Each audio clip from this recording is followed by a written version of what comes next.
भगवद गीता के 6ठे अध्याय के 33वें श्लोक में अर्जुन कहते हैं, जब भगवान श्री कृष्ण ने ध्यान योग की उपयोगिता, समस्त जो बुद्धि है उसके महत्व के बारे में और समस्त बुद्धि जिसको मिल गई है उसके लक्षण, ये सब बताए और किस प्रकार से ध्यान किया जाए ये भी बताया।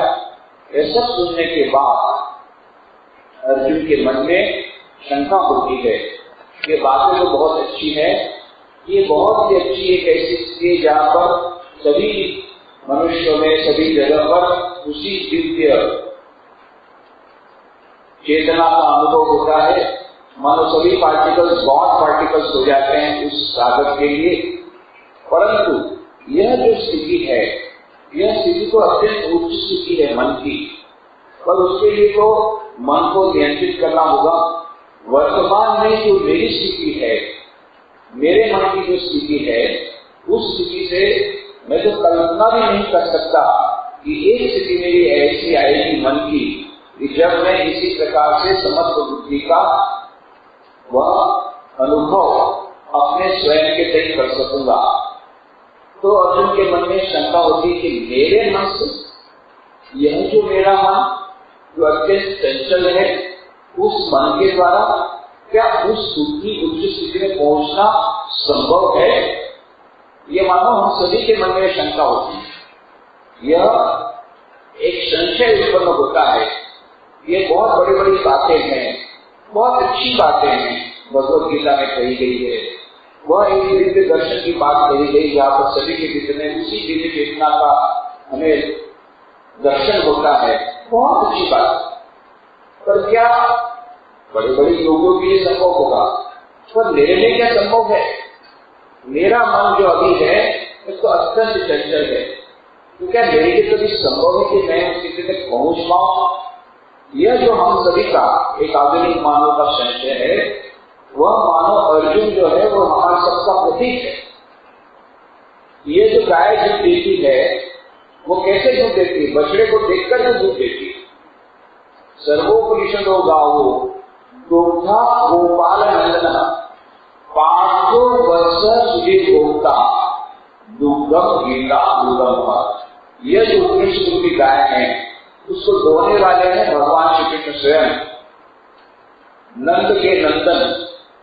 यह जो वसुदेव सुतम, ये जो है यह स्वयं दोहने वाले हैं। उनका काम ही तो दोहने का, ये तो ग्वाल बाल थे, तो वहां पर ब्रजधाम में गायों को दोहते थे, अभी उपनिषदों की गाय को दोहते हैं। एक ही काम में कोई डिफरेंस नहीं है, अंतर नहीं। सर्वोपनिषदो गावो दोग्धा गोपाल नंदना। यह जो नंद के जो गोपाल हैं वो खुद दोहने वाले हैं, पर गाय को जब दोही जाती है, गाय ऐसे दूध नहीं देती। सामने बछड़ा खड़ा किया जाता है, वो दूध तो बछड़े के लिए, हम लोग उस पर चोरी करके हम लोग दूध अपने लिए लेते हैं। वो दूध जो गाय के भीतर में है, इसीलिए गांधी जी गाय का दूध नहीं पीते, बोले गाय का दूध तो बछड़े के लिए है, उसको हम पिए तो चोरी हो जाएगी, तो गाय का दूध तो बंद कर दिया। पर डॉक्टर ने कहा दूध तो पीना ही पड़ेगा, तो बकरी का दूध है। तो बात तो यही हुई, बकरी का दूध भी तो बकरी के बच्चे के लिए है, पर उन्होंने कॉम्प्रोमाइज किया कि लो भाई बचना है तो दूध बचना है, पर गाय का दूध नहीं पिए, एक कॉम्प्रोमाइज जो भी होगा। तो गाय ऐसे दूध नहीं देती। सर्वोपनिषदो गावो दुग्धा गोपाल नंदन पार्थो वर्ष सुधीर भोक्ता दुग्धम गीतामृतम। तो ये बछड़ा बिना बछड़े के दूध नहीं देती। बछड़ा कौन है? अर्जुन ही बछड़ा है। पार्थो वर्ष, पार्थ जो है अर्जुन, यही वो बछड़ा है। बछड़े को दूध दे करके गाय देती, और पीने वाले कौन है? हम लोग सब पीने वाले। पार्थो वर्ष सुधीर भोक्ता, जो गीता का पाठ करते हैं हम लोग सब दुग्ध गीतामृतम महत्। ये जो उपनिषदों का गायों का जो दूध है कैसा है? अमृत स्वरूप। दुग्धम गीता मृतम महत्, जो गीता का जो अमृत है, यह जो दूध है अमृत की दूध, उसको पीने वाले कौन है? जो गीता का पाठ करते पीने वाले। परंतु ऐसे नहीं मिलता, बछड़ा चाहिए। बछड़ा कौन है? पार्थ। तो अर्जुन को केंद्र करके, अर्जुन को माध्यम बना करके, ये मानव जीव का प्रतीक है। मानव श्री कृष्ण भगवान आधुनिक मानव के लिए संदेश करते हैं। तो ये अर्जुन मानव हम सबके प्रतीक के रूप में, यह मानव हमारा प्रतीक है, हमारा प्रतिनिधि है। अर्जुन हमारा प्रतिनिधि बन करके, जैसे स्वामी विवेकानंद ने आधुनिक मानव के युवक के प्रतिनिधि के रूप में श्री रामकृष्ण को प्रश्न किया कि मां क्या बड़ी बड़ी बातें बोलते भगवान की, पर आपने क्या ईश्वर को देखा है? ये प्रश्न सभी को उन्होंने किया, बाद में श्री रामकृष्ण को किया तो उन्होंने उत्तर दिया।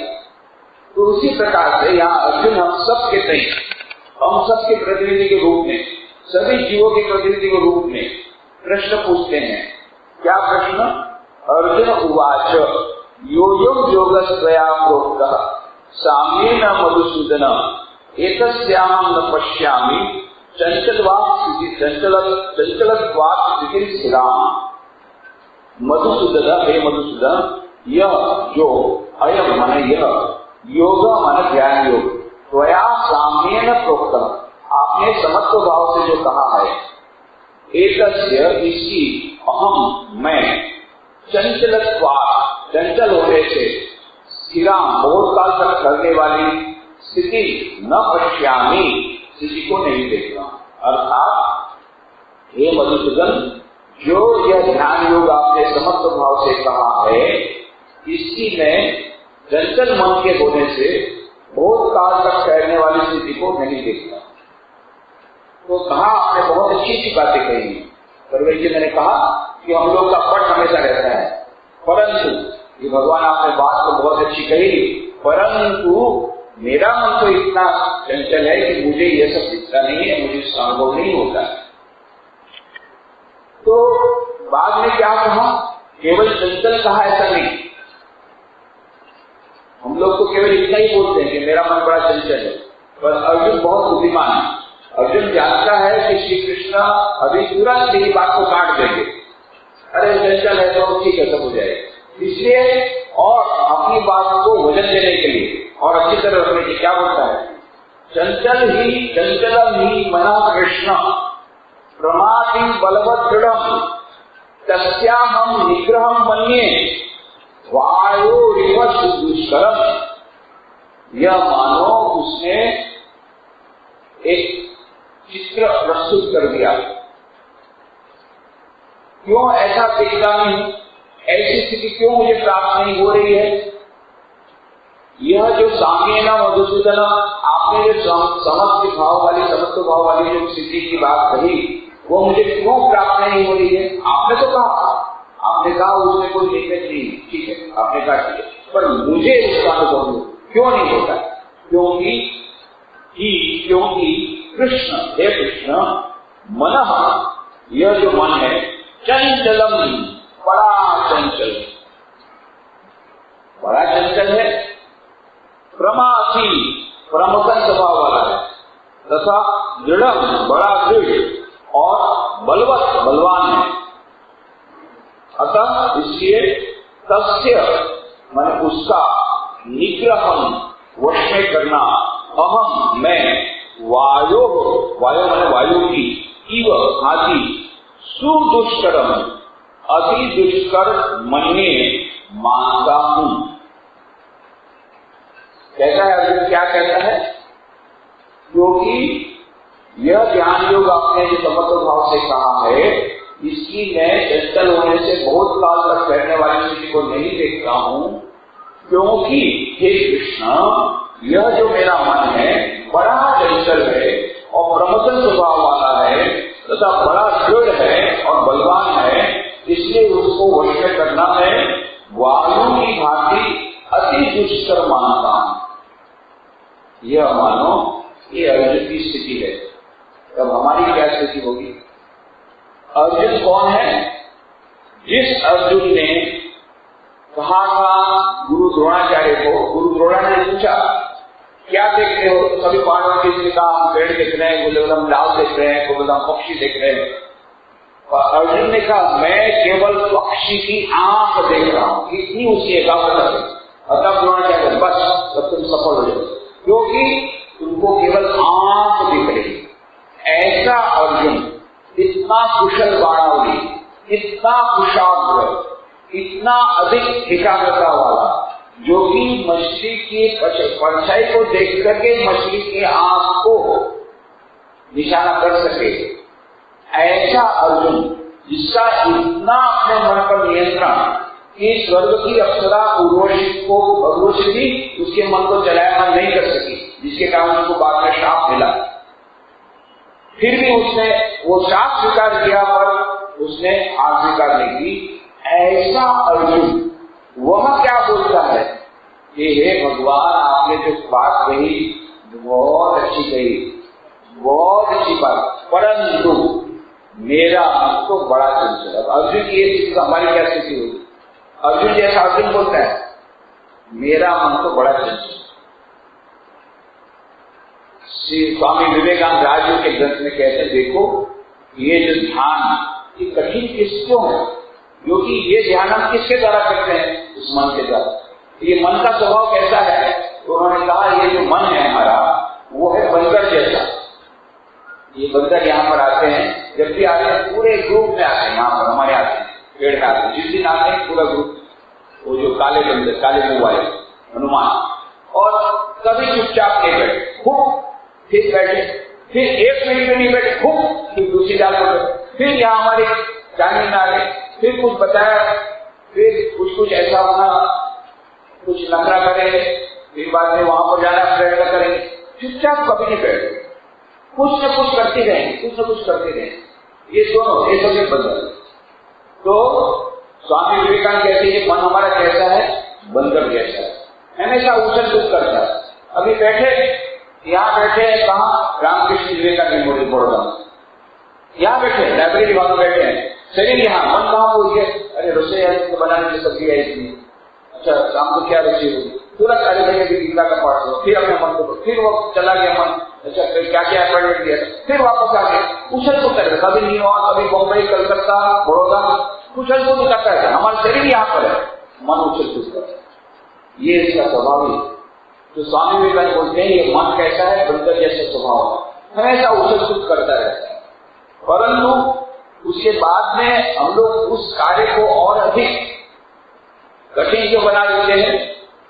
एक बंदर था, बोले अब बंदर तो उसका स्वभाव ही चंचल था, बहुत उछल कूद करता था। फिर किसी ने बहुत शराब पिला दी उसको, तो और ज्यादा उछल कूद करने लग गया। फिर एक बिच्छू ने उसको डंक दे दिया, तो बिच्छू के डंक देने के बाद और उछल कूद करने लग गया। फिर उसके बाद उसके सिर पर एक भूत सवार हो गया, देखो उसकी उछल। तो यही बात है, हमारा मन स्वभाव से चंचल है, बंदर जैसा। फिर हम लोग दिन रात ये शराब पीते रहते हैं। भले यहाँ गुजरात में शराबबंदी हो, पर ये जो शराब, इच्छा रूपी शराब गुजरात में सबसे ज्यादा पी जाती है, उसके लिए तो कंट्रोल नहीं है। बस शेयर मार्केट में ये डालना है, आज इतना इन्वेस्ट करना है, वो कंपनी में इन्वेस्ट करना है, यहाँ का शेयर मार्केट का क्या रेट मिला, आज कौन सी गाड़ी खरीदना है, कौन सी स्कूटर खरीदना है, क्या कर, इतनी सारी इच्छाएं, कौन सी एग्जाम देनी है, कहाँ पर ये देना है, इतनी सारी इच्छाएं, रोज कितने संकल्प होते रहते हैं। ये भी करना है, वो भी करना है, ये वाला मोबाइल लेना है, वो पर मार्केटिंग करना है, ये वाला मार्केटिंग करना है, मार्केटिंग करना है, उसके बाद यहाँ पर अप्लाई करना है, कितनी सारी इच्छाएं। हम लोग वो शराब पीते रहते, संकल्प रूपी, इच्छा रूपी ये शराब दिन रात पीते रहते, उससे मन और चंचल हो जाता। बिच्छू ये जब डंक मारता है तो उछल कूद और बढ़ जाती है। बिच्छू माने ईर्ष्या रूपी बिच्छू, ईर्ष्या आ जाती है। जब हम चाहते हैं कि हम दूसरे से आगे बढ़ जाए, तो हम ये कभी देख नहीं सकते कि हमारा दूसरे से आगे बढ़ जाए, चाहे पड़ोसी हो, चाहे हमारा प्रतिद्वंदी हो, चाहे हमारा कलीग हो हमारे ऑफिस में, चाहे हमारा विद्यार्थी हो, सहपाठी हो, वो किसी प्रकार से हम लोग मन हमेशा चंचल ही रहे। मैं जा रहा था, कलकत्ता से आ रहा था, तो ट्रेन में एक मुलाकात हो गई, एक स्टूडेंट थी, वो यहाँ पर Indian institute of design, national institute of design NID Ahmedabad, बहुत सुप्रसिद्ध वो संस्था है, इंटरनेशनल फेमस है, NID national institute of design. कितने विद्यार्थी, लाखों विद्यार्थी NID में प्रवेश पाना चाहते हैं, प्रवेश नहीं पा सकते। बहुत उसमें एडमिशन लेना भी बहुत बड़ी बात, जहाँ NIT से पास हो गए उससे तो कितनी सारी वैल्यू है। तो स्टूडेंट को मैंने कहा कि अरे तुम तो कितनी भाग्यवान हो, यू आर सो फॉर्चुनेट कि NIT में पढ़ रही हो, तो बहुत बड़ी संस्था है, यू आर सो फॉर्चुनेट, तुम तो बहुत सुखी होगी, you will be very happy. Very very very much suffering. अरे तुमको सुखी होना चाहिए, आनंद होना चाहिए, दुखी हो। अरे मैं केवल नहीं, जितनी स्टूडेंट है सब दुखी है। क्यों? सभी लोगों की दिन रात चिंता रहती है, we do not know who is stable on the back, कौन हमको पीठ पर छुरी चलाएगा, कोई नहीं जाएगा। सभी फ्रेंड है, पर एक दूसरे के पीठ पर कब छुरी चलाएंगे, मतलब कॉम्पिटिशन होती है, और बाद में एक दूसरे का सीक्रेट जान लेते हैं, एक दूसरे का वो ड्राइंग ले लेते हैं, एक दूसरे का ड्राइंग चोरी करके वहां पर अपना सबमिट कर दिया और आगे बढ़े। और इस प्रकार से कॉम्पिटिशन, इतनी हेवी कॉम्पिटिशन, दिन रात चिंता में रहते हैं, कौन मेरा कोई चोरी कर लेगा तो, मेरा ड्राइंग लेकर रात को बनाया कोई देख लेगा तो, इस चिंता में दिन रात रहते हैं। और ईर्ष्या होती है, वही मेरे से आगे बढ़ जाएगा तो, वही मेरे से आगे बढ़ेगी तो, दिन रात वो ईर्ष्या रूपी बिच्छू को दिन रात काटता रहता है। इससे उनका मन चंचल है, शांति नहीं, मन अशांति। यह मन और भी चंचल हो जाता है जब ईर्ष्या रूपी बिच्छू जब काटता है। और फिर जब अहंकार रूपी भूत सवार होता है, तब तो देखो उसकी उछल पुलिस बन जाती है। और यह अहंकार आता है, पावर पोजीशन, जानते हैं मैं कौन, मैं पुलिस ऑफिसर हूं, मैं बता दूंगा, मैं सब बता दूंगा, मैं वकील हूं, सुप्रीम कोर्ट तक उनको ले जाऊंगा, छोड़ूंगा नहीं। यह जो एक अहंकार आता है, उसके बाद में यह मन और चंचल हो जाता है। तो इस प्रकार से यह जो हमारा मन जो पहले से चंचल है बंदर के समान, उसको इस प्रकार से इच्छा रूपी शराब पिलाई, फिर ईर्ष्या रूपी बिच्छू ने डांट मारा, फिर अहंकार रूपी भूत सवार हुआ, तो उसकी उछल को देखो। ये हम सबकी कहानी है। तो स्वामी विवेकानंद कहते हैं ऐसे मन के द्वारा ध्यान करना, चंचल मन के द्वारा बड़ा कठिन। तो ये चंचल मन का यहाँ पर अर्जुन भी बोलते हैं भगवान श्री कृष्ण को कि हे प्रभु, आपने जो बातें कही बहुत अच्छी कही, परंतु मेरा मन तो बड़ा चंचल, बहुत चंचल। तो फिर क्या किया जाए? तो केवल चंचल ऐसा नहीं है, दूसरा फिर कहते हैं प्रमासी, प्रमथन स्वभाव वाला है। प्रमथन माने मत देने वाला। जैसे एक मथानी होती है, आप दही में पानी डालिए और फिर मथिए, तब उसमें से छाछ बनती है, मक्खन निकलता है। तो ये मन पूरे हमारे मन को मत देता है, ये प्रमथनशील है, बहुत ही प्रमथनशील है। क्योंकि प्रमथनशील है इसलिए इसको नियंत्रण करना बहुत कठिन है। ऐसा कौन बोलता है? अर्जुन। तो बोलता है तो ठीक है, उसके साथ युद्ध करो। युद्ध तो मैं करने को जाता हूं, और वो बहुत दृढ़ है, इतना दृढ़ है, वो किसी प्रकार से हार मानता नहीं, बड़ा दृढ़ है। और फिर बलवान है, मेरे से ज्यादा बलवान है, मेरा मन मेरे से ज्यादा बलवान है। मैं कैसे उनके साथ फाइट करूं, कैसे अपने मन के साथ मैं युद्ध करूं? वो मेरे से भी ज्यादा बलवान है, बहुत बलवान है, और बहुत दृढ़ है, और बहुत चंचल है। फिर इसीलिए इनके कारण तस्य उसका निग्रह वश में करना, अहम मैं वायु की भांति अति दुष्कर मानता हूं। जिस प्रकार से वायु को मुट्ठी में नियंत्रण करना असंभव है, उतना ही असंभव मैं मानता हूं अपने मन को नियंत्रण करना। कौन बोलता है? अर्जुन बोलता है। ऐसा अर्जुन, ऐसा अद्भुत बात हुई, कोई साधारण व्यक्ति नहीं बोलता। अर्जुन जैसा अर्जुन यही बोलता है, इसलिए हमें चिंता नहीं करनी चाहिए। अर्जुन जैसा बोलता है तो हम लोग को तो होता ही, हम लोग का मन ऐसा चंचल है ही, तो we are travelling in the same boat. यह मानो हमारे लिए बहुत एक कंसोलेशन है कि चलो भाई हम लोग अकेले नहीं जा रहे हैं, हमारे साथ अर्जुन जैसे भी बाणावली हैं, वो भी बोलते हैं कि मन बड़ा चंचल है।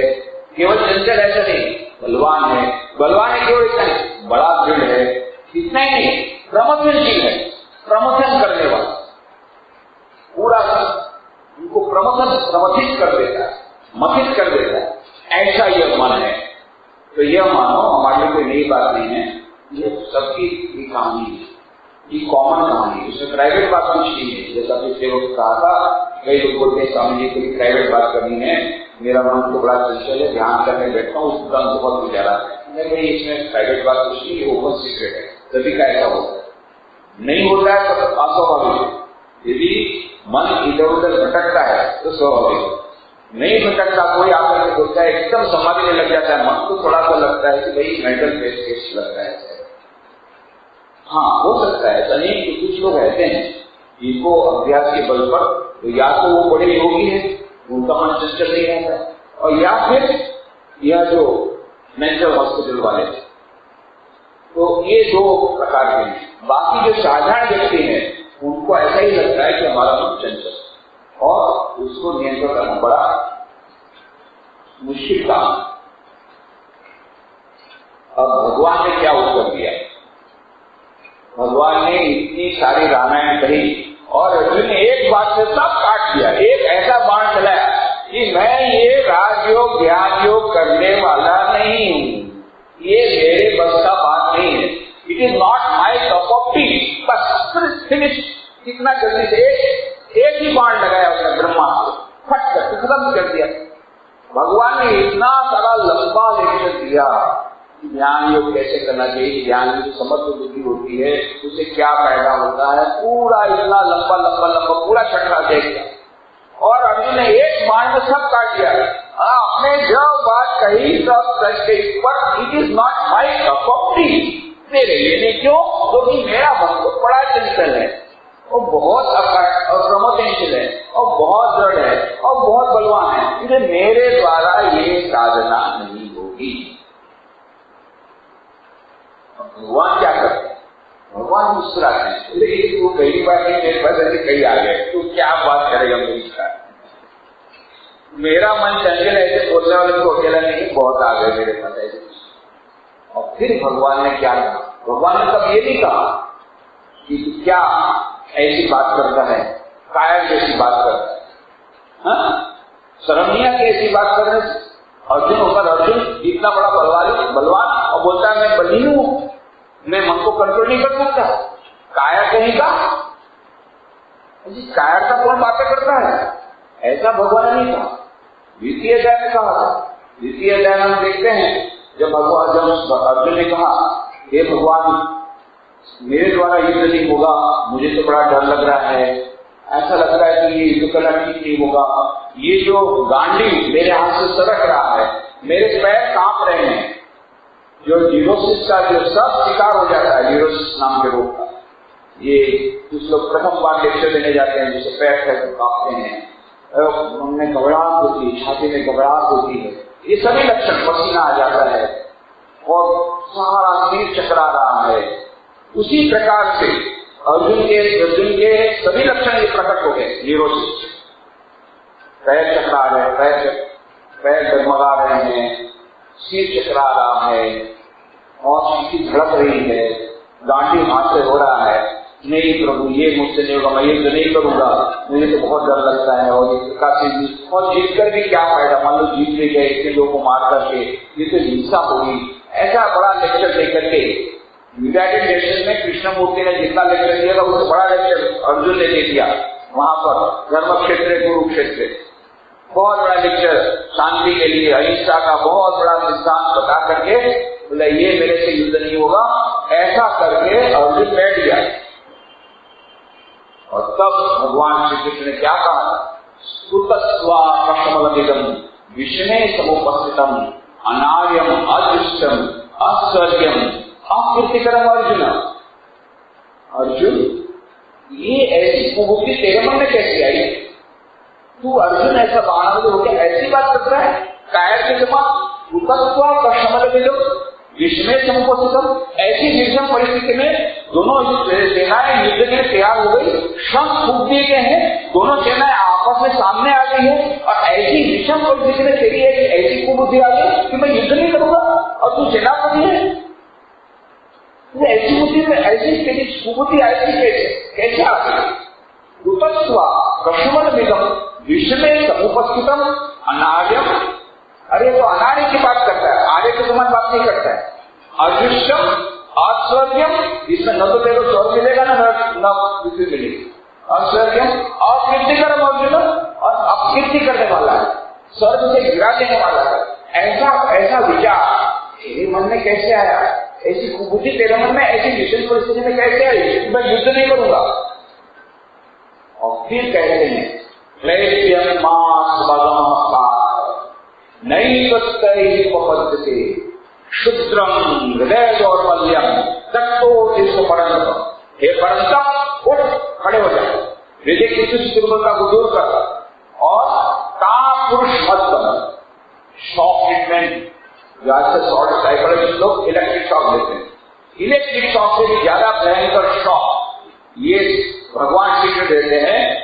ऐसा शब्द प्रस्तुत करते हैं कि तिलमिला जाता है, और यही तो श्री कृष्ण चाहते हैं, उसको तिलमिला देना चाहते हैं, उसकी जड़ता को दूर कर देना चाहते हैं।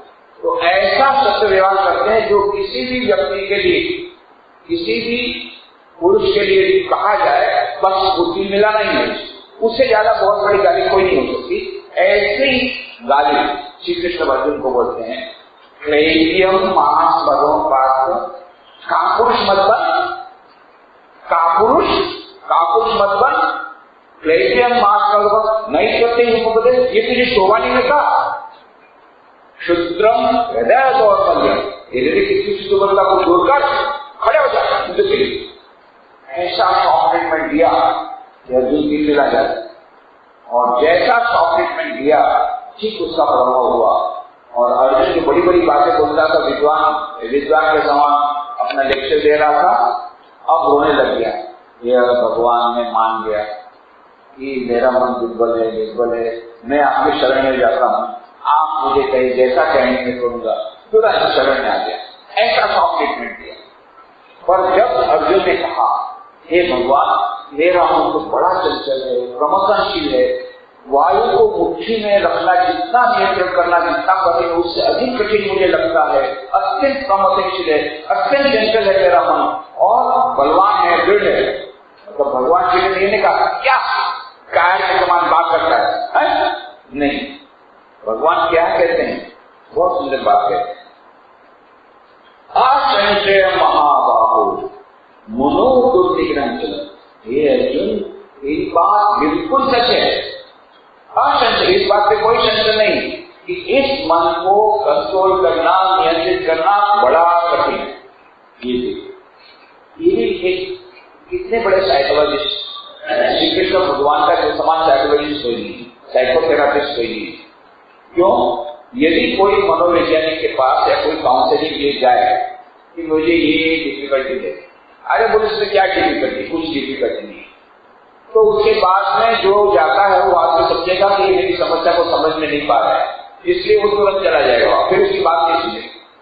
पर यदि कोई सिर्फ से दिखे, हाँ ये बात बिल्कुल सच है, मुझे भी इस प्रकार की समस्या हुई थी और ऐसा किया मेरी समस्या समाधान, वो ध्यान से, हाँ आपको हुआ कैसा, आपको ऐसा हुआ था, हाँ तो क्या किया आपने? तुरंत उसका मन बदल जाए, वो तुरंत उसका मन एकदम ध्यान से सुनता है। और यदि कोई बोले अरे इसमें क्या है, उड़ा देता है बात, वो कोई समस्या नहीं, उसके लिए तो वही सबसे बड़ी समस्या है, उसने उड़ा दिया, तब फिर वो भी उसको उत्तर को उड़ा देता। परंतु कोई बोले हाँ क्या, अरे बिल्कुल सही बात है, मुझे भी ये समस्या हुई थी, हाँ आपको भी थी, हाँ फिर आपने क्या किया, ऐसा किया तो ठीक हो, तो इससे ध्यान। इसीलिए मानो एक साइकोलॉजिस्ट के समान श्री कृष्ण बोलते असंशय महाबाहो, ये महाबाहो तेरी बात बिल्कुल सच है, इस बात में कोई शंका नहीं कि ये चंचल मन को नियंत्रण करना बहुत कठिन है। असंशय महाबाहो, मनो दुर्निग्रहम चलम, इस मन को नियंत्रित करना अत्यंत कठिन है। ये कौन बोलते हैं? भगवान श्री कृष्ण बोलते हैं। अर्जुन ने तो कहा मन कठिन है। अर्जुन जैसे अर्जुन भी बोलता है इस चंचल मन को नियंत्रित करना बहुत कठिन है। भगवान श्री कृष्ण क्या कहते हैं? ये अर्जुन तेरी बात में बिल्कुल सच है, असंशय, इस बात में कोई संशय नहीं, इस मन को नियंत्रित करना बड़ा कठिन है। और स्वामी विवेकानंद क्या बोलते हैं राजयोग के ग्रंथ में? इस मन को नियंत्रित करना बड़ा कठिन है। एक बंदर जो है उसको जितना वश करना कठिन है उससे ज्यादा कठिन है। और भगवान बुद्ध क्या करते हैं? भगवान बुद्ध कहते हैं 1,00,000 लोगों के साथ अकेले हाथ लड़ना जितना कठिन है उससे अधिक कठिन है लाखों संस्कार वाले इस मन के साथ युद्ध करना, उससे ज्यादा कठिन है। अकेले हाथ 1,00,000 लोगों से लड़ना जितना कठिन है उससे अधिक कठिन है अपने मन से लड़ना। ये कौन कहता है? भगवान बुद्ध कहते हैं। भगवान महावीर कहते हैं कठिन है। पतंजलि क्या कहते हैं? महर्षि पतंजलि, वो योग पतंजलि सूत्र में क्या कहते हैं? ये मन को नियंत्रित करना बहुत कठिन है। सतु दीर्घकाल नैरंतर सत्कारा सेवितो दृढ़भूमि, दीर्घ काल तक निरंतर साधना करने के बाद यह जो मन है वो नियंत्रित होता है, नहीं तो बहुत कठिन है। ये सभी लोग कहते हैं बहुत कठिन है। ये जितने हमारे बड़े बड़े लोग हो गए सभी कहते हैं इस मन को नियंत्रित करना बड़ा कठिन है। और मॉडर्न गुरु को क्या बोलते हैं? अरे बहुत सरल है, $50 दो अभी तुमको इंस्टेंट समाधि दे देंगे।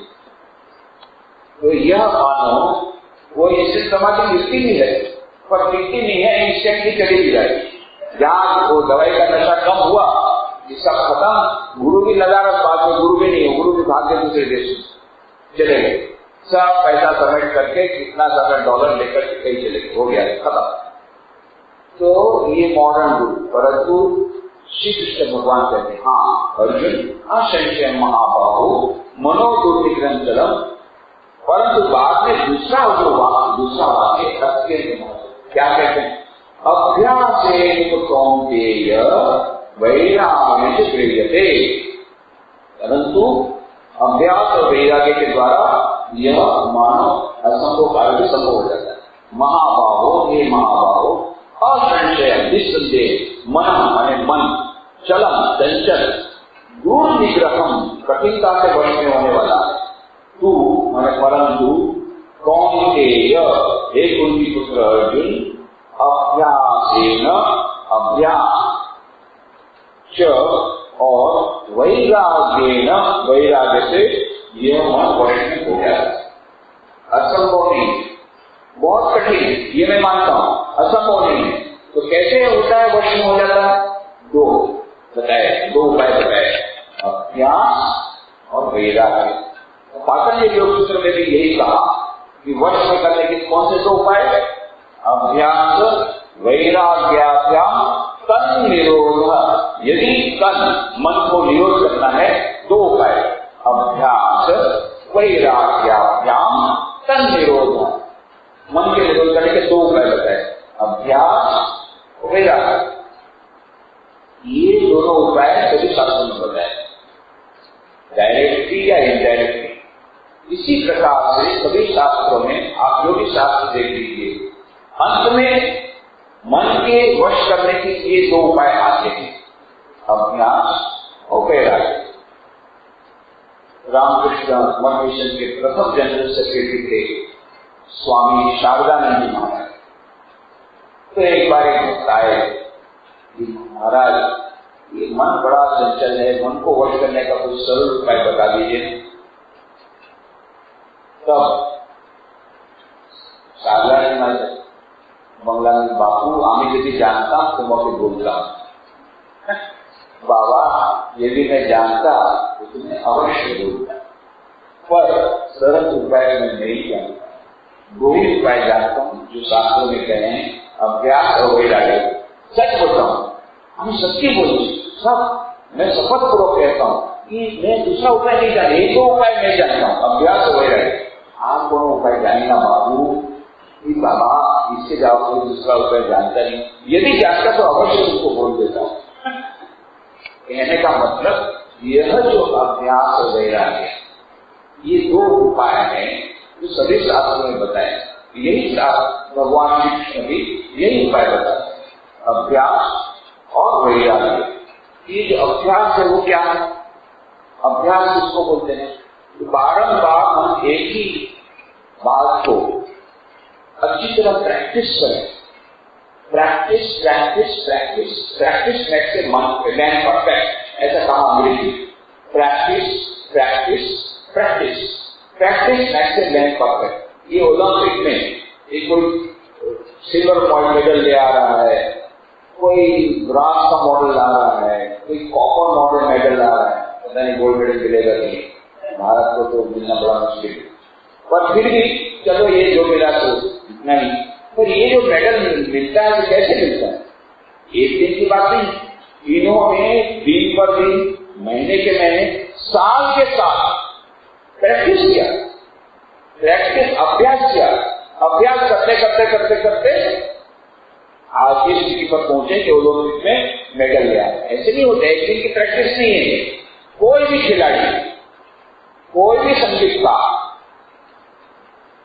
कोई भी सफल व्यक्ति केवल एक दिन के, 2 दिन के अभ्यास के द्वारा वो सफलता प्राप्त नहीं कर सकता, संभव नहीं है। तो अभ्यास चाहिए, बारंबार अभ्यास करना पड़ेगा। अभ्यास का मतलब होता है प्रैक्टिस। जो संगीतकार हो उसको रियाज करना पड़ता है। कितने घंटे? विंसेंट जोशी को पूछा गया कि आपके सफलता का राज क्या है? तो एक कहा मैं प्रतिदिन 10-12 घंटा रियाज करता था। शहनाई वादक है बिस्मिल्लाह खां, उसको पूछा गया कि आपकी सफलता का राज क्या है? तो बोले कि बचपन में छोटा बच्चा था तब शहनाई लेकर के 12 घंटा, 14 घंटा, 15 घंटा प्रतिदिन रियाज करता, और घर वाले सब बहुत चिल्लाते थे, क्या सारे दिन पै पै पै करता है। बाद में उसकी पै पे सुनने के लिए लाखों रुपए लोग देते एक रात। वो तो बाद की बात है, तो शुरू में पै पै पै इतना सहन किया परिवारजनों ने, और उसने कितनी प्रैक्टिस की, कितना अभ्यास किया बिस्मिल्लाह खान, तब जाकर के वो इतने बड़े कलाकार। चाहे वो खिलाड़ी हो, सचिन तेंदुलकर को पूछा गया क्या राज है, तो उसकी यही कहा कि मैं बचपन में वहां पर गलियों में क्रिकेट खेलता, कितने काट फोड़ डाले मकान, पर दिन सारा दिन वो बैटिंग करता रहता, खेलता रहता खेलता रहता खेलता रहता। प्रैक्टिस प्रैक्टिस करते करते करते करते आज स्थिति पर आया कि वर्ल्ड रिकॉर्ड उसने बहुत ब्रेक किए। 1-2 दिन की बात नहीं है, 1-2 दिन की बात नहीं है, 1-2 महीने की बात नहीं है, वर्षों तक प्रैक्टिस करना पड़ता है। एक आदमी ने देखा, एक आदमी सामने से इतना बड़ा बैल उठा करके ले आ रहा है, उसका आश्चर्य हुआ, अरे हम लोग एक शक्कर लेने जाते हैं, 2 किलो की थैली लेकर के आते हैं तो उसमें बहुत परिश्रम होता है, 2 किलो की थैली, 5 किलो की थैली लाना पड़ती, इतना बड़ा बैल लेकर के आ रहा था हाथ से उठा करके। भैया ये कैसे हुआ? बोले ये मैं आज जो बैल उठाया 1 दिन का नहीं है, ये जब बछड़ा 2 दिन का था तब से रोज उसको उठाता हूं, तो आज इतने साल बाद रोज बछड़े को उठाता है। अब बछड़ा बड़ा हो रहा है पर बैल रोज उठा रहा है। ऐसा करते करते करते करते वो बछड़ा इतना छोटा था, 2 दिन का था, तब उठाना कुछ नहीं, तुम भी उठा सकते, कोई उठा सकते। उसको पहले जो उठाया, दूसरे दिन उठाया तब तक बड़ा हो गया था, तीसरे दिन उठाया बड़ा हो गया था, 1 साल बाद और बड़ा हो गया, वो रोज उठा रहा है। ऐसा करते करते करते करते प्रैक्टिस करते आज ऐसी नौबत आ गई कि पूरा बैल उठा रहा है। एक दिन में नहीं हुआ, डायरेक्ट जाओ आप बैल उठाओ, उठा सकते नहीं, और वो उठा सका। क्यों? क्योंकि रोज उस बछड़े को उठाता था, बछड़ा बड़ा होता गया, ऐसी इसकी कैपेसिटी भी बढ़ती गई, इसका प्रैक्टिस होती गई। तो प्रैक्टिस, ये जो अभ्यास है, तो अभ्यास किसको बोलते हैं? बारंबार उस एक ही वृत्ति को लाना, विचार को लाना अपने मन में, ये मन का अभ्यास। अभ्यास बहुत प्रकार के होते हैं। मान लो कोई खिलाड़ी है तो बारंबार उसको खेलना, वह उसका अभ्यास। संगीतकार का अभ्यास क्या है? बारंबार रियाज करना, ये उसका अभ्यास है। तो जो मन को नियंत्रित करना चाहता है ध्यान में आगे बढ़ना चाहता है, उसके लिए रियाज, उसके लिए क्या अभ्यास है?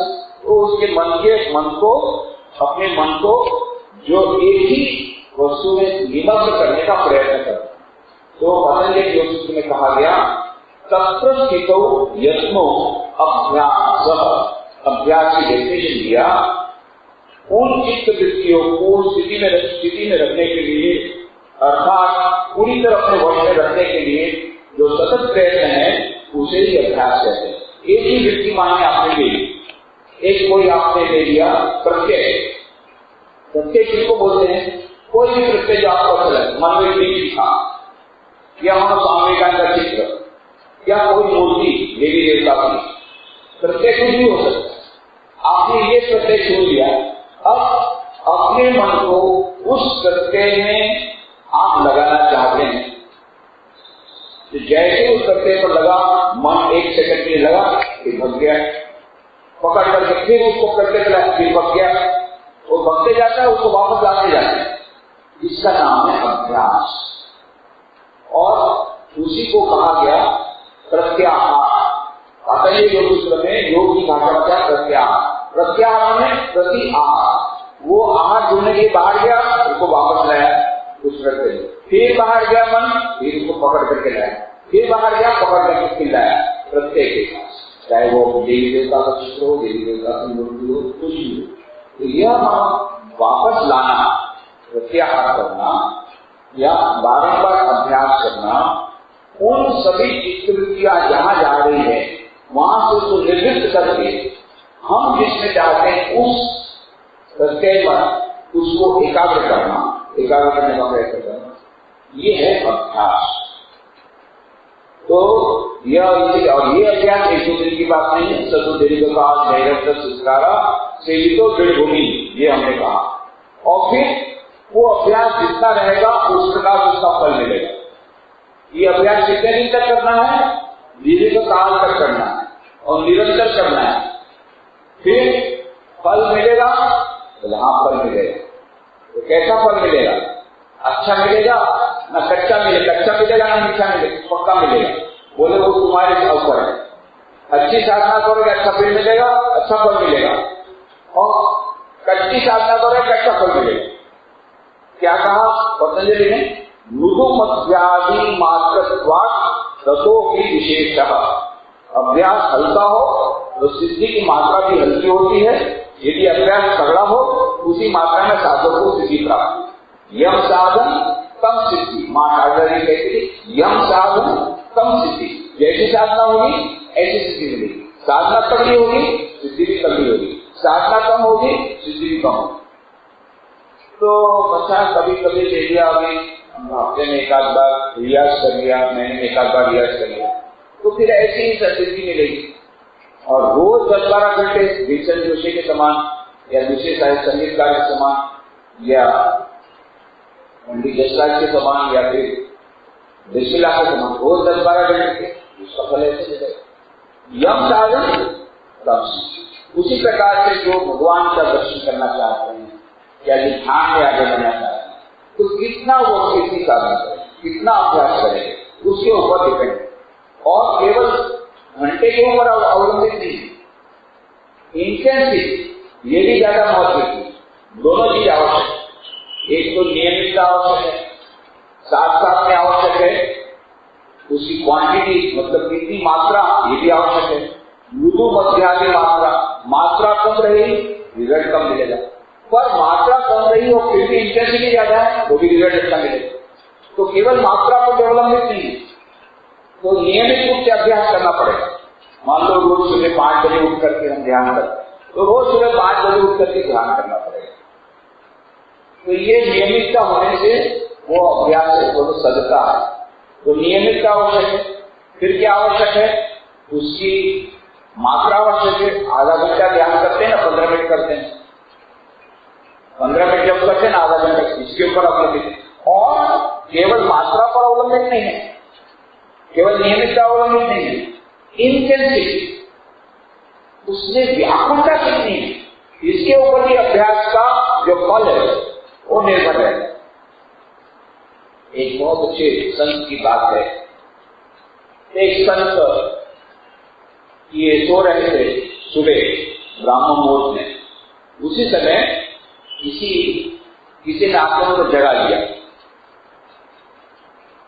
चलो ये साधना करने का टाइम हो गया। एकदम से जग गए और फिर बोले तो भाई बहुत बहुत धन्यवाद कि तुमने मुझे जगाया, नहीं तो आज ब्राह्मण मुहूर्त में मेरी साधना नहीं होती। तो तुम कौन हो भाई? तुम कोई बहुत बड़े संत होगे जिसकी आत्मा होगी जो मुझे इस प्रकार से मदद करने के लिए आई है। बोले नहीं, मेरा नाम है शैतान। शैतान? मैंने तो सुना है कि शैतान जो है वो साधक की वासना में विघ्न डालता है, और तुम तो मुझे जगा करके ब्राह्मण मुहूर्त में जगा रहे हो साधना करने के लिए, तो तुम कैसे शैतान हुए? बोले नहीं, मैं शैतान ही हूँ, मेरा काम ही है दूसरों को साधना में विघ्न डालना। मैं कभी नहीं चाहता कि ये साधक लोग हैं ये ईश्वर की प्राप्ति करें। तुमको मालूम है आज से 3 साल पहले एक दिन तुम ब्राह्मण मुहूर्त में नहीं उठे थे, याद है तुमको?